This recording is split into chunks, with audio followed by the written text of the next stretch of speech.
Moisés sabia muito bem o que ele estava falando. Moisés sabia que se não fosse a presença de Deus, Noé jamais conseguiria ter feito aquela arca. Moisés sabia que se não fosse a presença de Deus na vida do Abrão e da Sarai, jamais ela poderia gerar e dar à luz a Isaac. Moisés sabia que se não fosse a presença de Deus na vida do Isaac, jamais ele oraria e pediria para Deus abrir a madre da Rebeca para nascer o Esaú e o Jacó.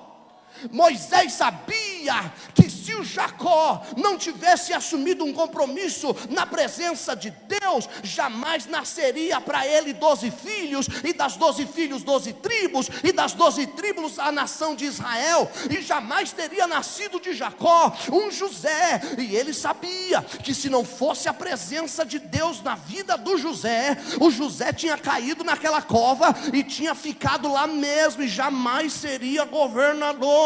Ele sabia que se não fosse a presença de Deus, ele jamais conseguiria tirar o povo do Egito.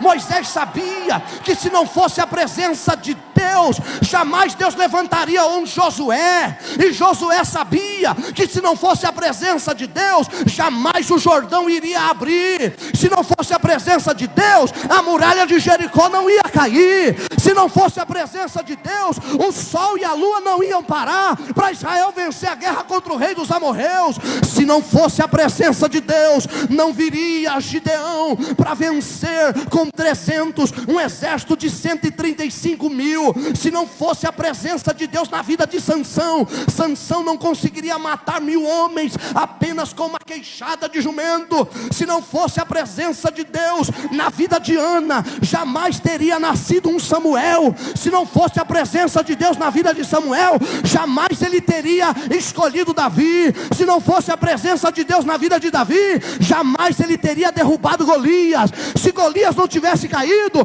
Israel tinha sido envergonhado e o nome de Deus não teria sido glorificado. Se não fosse a presença de Deus na vida de Elias, Jezabel tinha acabado com ele. Se não fosse a presença de Deus na vida de Eliseu, Naamã tinha voltado leproso e não tinha sido curado da lepra.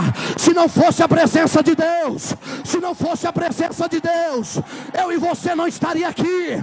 Se não fosse a presença de Deus, Satanás já tinha arrebentado com a igreja. Mas levante a tua mão e adore. A presença dele está aqui.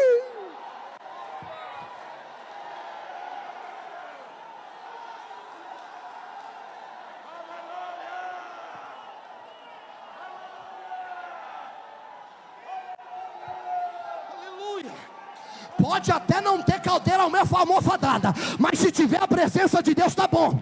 Pode até não ter som de primeira, mas se tiver a presença de Deus, já tá bom. Pode até não ter água gelada, mas se tiver a presença de Deus, tá bom. A presença de Deus é insubstituível.